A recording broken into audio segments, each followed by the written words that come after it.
ജ്ഞാനേഷ് കുമാറിന്റെ കരണം പുകയ്ക്കുന്ന രീതിയിലാണ് സുപ്രീം കോടതി ചീഫ് ജസ്റ്റിസായ BR ഗവായ് ഉൾപ്പെടെയുള്ളവർ ശക്തമായി നടപടിക്രമങ്ങൾ പൂർത്തീകരിക്കാൻ ശ്രമിക്കുന്നത്.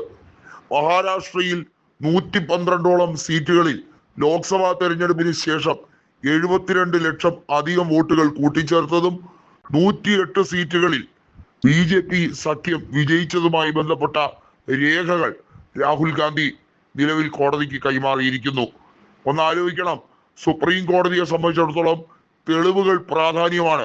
തെളിവുകൾ ഉണ്ടെങ്കിൽ ഏത് ദേവേന്ദ്രനെയും പൂട്ടാൻ കഴിയും. അങ്ങനെ മഹാരാഷ്ട്രയിൽ ഒരു ദേവേന്ദ്രൻ ഇരിപ്പുണ്ട്. ആളുകളെ മുഴുവൻ വഞ്ചിച്ച് മുഖ്യമന്ത്രി കസേരയിൽ കയറി ഞെളിഞ്ഞ് സുഖിച്ചിരിക്കുകയാണ്. സഖ്യകക്ഷികളെയൊക്കെ വെറും പമ്പര വിഡ്ഢികളാക്കിക്കൊണ്ടുള്ള ദേവേന്ദ്രന്റെ വലിയ രീതിയിലുള്ള മുന്നേറ്റം തടയാൻ പോകുന്നു.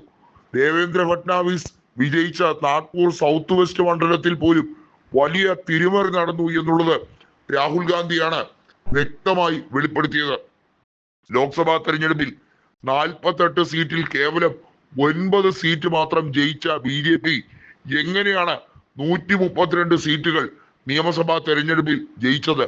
അതിന്റെ യുക്തി ഒന്ന് മനസ്സിലാക്കിയാൽ കൊള്ളാം.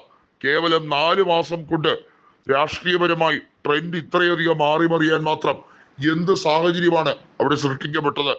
അവിടെയാണ് തെരഞ്ഞെടുപ്പ് കമ്മീഷന്റെ ഏറ്റവും വലിയ കള്ളക്കളി, അഥവാ അവർ നടത്തിയ ഏറ്റവും വലിയ തീവെട്ടിക്കൊള്ള ജനങ്ങൾ മനസ്സിലാക്കുന്നത്, രാജ്യം മനസ്സിലാക്കുന്നത്, കോടതി മനസ്സിലാക്കുന്നത്. സുപ്രീം കോടതിയെ സംബന്ധിച്ചിടത്തോളം നിർണായകമാണ് ഈ വിഷയം മുഴുവൻ. കാരണം കോടതിയുടെ ഏറ്റവും വലിയ അധികാരം കൈകാര്യം ചെയ്യുന്ന ചീഫ് ജസ്റ്റിസ് ആണ്.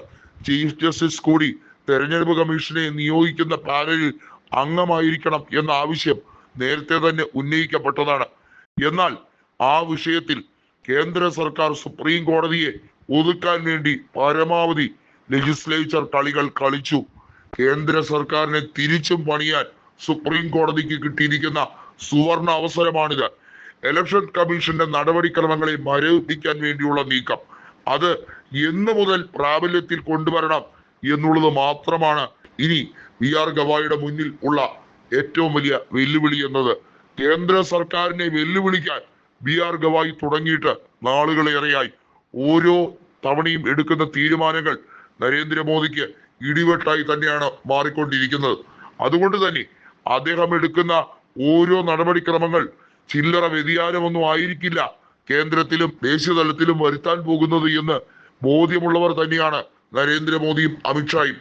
ഇപ്പോൾ എടുക്കുന്ന നടപടിക്രമങ്ങൾ വളരെയധികം ദീർഘിപ്പിക്കാതെ ഏറ്റവും ശാശ്വതമായ പരിഹാരം എന്ന രീതിയിൽ പ്രതിപക്ഷത്തിന്റെ കാര്യങ്ങൾ കൂടി ഗൗരവത്തിൽ എടുത്തുകൊണ്ട് നടപ്പിലാക്കാൻ തന്നെ BR ഗവായ് ശ്രമിക്കുമ്പോൾ കേന്ദ്ര സർക്കാരിന് ഉത്തരമില്ല.